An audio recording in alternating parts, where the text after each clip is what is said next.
क्या बाबर और रिजवान की पाकिस्तान T20 टीम में वापसी हो सकती है? ये सब कुछ हम सुन रहे हैं वेस्ट इंडीज के दौरे से। जब से पाकिस्तान वेस्ट इंडीज दौरे पर गया है, हमें पाकिस्तान टीम मैनेजमेंट की तरफ से ये सुनने को मिला है कि अगर बाबर और रिजवान को T20 टीम में वापसी करनी है तो वो वनडे और टेस्ट टीम में परफॉर्मेंस करके दिखाना होगा।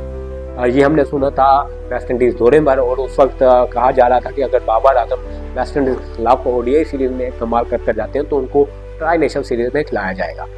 लेकिन ट्राई नेशन सीरीज में खिलाया जाएगा, एशिया कप में खिलाया जाएगा, लेकिन उनकी परफॉर्मेंस जो थी वो वेस्ट इंडीज के खिलाफ पहले मैच में 47, फिर 14, फिर 0, ये वनडे की उनकी परफॉर्मेंस थी, और जिसकी बिना पर उनको एशिया कप और ट्राई नेशन सीरीज के लिए ऐलान नहीं किया गया था। अब उन सुनने में आ रहा है कि अगर बाबर आजम को वापसी करना है, अगर बाबर आजम को T20 टीम में वापसी करना है तो वो साउथ अफ्रीका के खिलाफ वनडे और टेस्ट में अच्छा करके दिखाना होगा। दोनों प्लेयर्स को अच्छा परफॉर्मेंस करके दिखाना होगा। तो देखते हैं, लेट्स सी कि वो क्या करते हैं।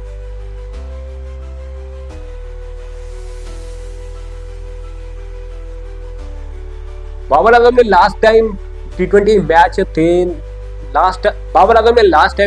मैच मैच 13 दिसंबर 2024 को साउथ अफ्रीका के खिलाफ खेला था, और उनकी लास्ट 10 इनिंग्स की अगर बात कर लेते तो उनमें कुछ हमें यूं नजर आता है। 34 बॉलों पर 39 रन बनाकर गए, 39-7, 1, 19-0, 7, 79, 64, 66, 10 और 9, ये बाबर आजम की लास्ट 10 T20 इनिंग्स है। और बाबर आजम की अगर दूसरी तरफ ODI में अगर उनकी बात करते हैं तो लास्ट 10 इनिंग्स में देखें तो बाबर आजम ने 10 मैचेस में 837 रन बनाए, और हाईएस्ट स्कोर उनका 158 था, 93 की 93 की उनकी एवरेज, और स्ट्राइक रेट उनका 94 का था, और उसमें 4 50s और 4 सचिन और 5 50s दिखाई देंगी।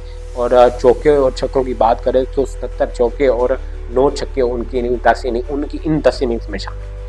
क्या बाबर आजम टेस्ट में अच्छा परफॉर्मेंस कर दिखाकर वनडे में अच्छा परफॉर्म करके वो पाकिस्तान टीम में वापसी आ सकते हैं? और पाकिस्तान टीम मैनेजमेंट का कहना है कि अगर बाबर आजम और रिजवान को T20 में वापसी करना है, या पाकिस्तान की अभी नवंबर में शेड्यूल्ड है अफगानिस्तान और श्रीलंका के खिलाफ ट्राई नेशन सीरीज, इस स्क्वाड में अगर T20 स्क्वाड में अपनी जगह बनानी है तो इन दोनों प्लेयर्स को साउथ अफ्रीका के खिलाफ टेस्ट और वनडे में परफॉर्मेंस करके दिखाना होगा। बाबर आजम की टेस्ट इनिंग्स 10 लास्ट 10 इनिंग्स पर अगर नजर डालें तो उसमें आप लोगों को दिखाई देगा न्यूजीलैंड के अगेंस्ट कराची में 27 स्कोर बनाकर गए थे, फिर श्रीलंका के खिलाफ गाले में वो 13 रन बनाकर गए, 24 रन फिर बनाकर गए दूसरी इनिंग में, ठीक है। फिर दूसरे टेस्ट मैच में श्रीलंका के खिलाफ कोलंबो में 39 रन कर गए श्रीलंका के खिलाफ, और फिर ऑस्ट्रेलिया के खिलाफ उन्होंने 21 रन किए पर्थ पर 2024 में, ठीक है, जनवरी 2024 में जब पाकिस्तान ने दौरा किया था। और फिर दूसरी इनिंग्स में 14 रन बनाकर गए, और फिर ऑस्ट्रेलिया के खिलाफ दूसरे टेस्ट में मेलबर्न में 1 रन बनाकर गए, और दूसरी इनिंग्स में उन्होंने 41 रन बनाए, मतलब एक मैच में उन्होंने 42 रन बनाए बाबर आजम ने। और फिर तीसरे टेस्ट में अगर देखते हैं तो सिडनी में 26 रन बनाकर गए पहली इनिंग्स में, और 23 रन बनाकर गए हैं वो दूसरी इनिंग्स में। बांग्लादेश पाकिस्तान का दौरा किया, और पहले इनिंग्स में बाबर आजम 0 बनाकर गए रावलपिंडी के ग्राउंड पर, और फिर 22 रन बनाकर गए हैं दूसरी इनिंग में बांग्लादेश के खिलाफ। फिर दूसरे मैच में पहले इनिंग में 31 रन बनाकर गए बांग्लादेश के खिलाफ, वो भी रावलपिंडी में ही मैच था, और 11 रन बनाकर गए दूसरी इनिंग में।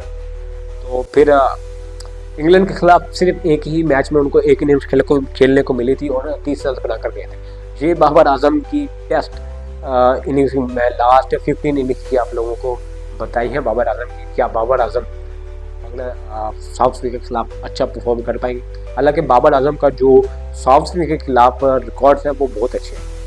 साउथ अफ्रीका के खिलाफ उन्होंने 4 इनिंग्स में तकरीबन 3 सेंचुरी स्कोर बनाए, एक में 56 है, दूसरे में 58 और एक में 51 रिकॉर्ड किया हुआ है, दूसरी में 27। तो बाबर आजम अच्छा परफॉर्म करेंगे टेस्ट में और फिर वनडे में, फिर ही बाबर आजम को जो है वो T20 स्क्वाड में पाकिस्तान के में जगह मिल पाएगी। वेल, आप लोगों को क्या लगता है कि बाबर आजम की जगह बनती है T20 में? अगर बनती है तो कमेंट सेक्शन में आप लोगों को जरूर बता सकते हैं।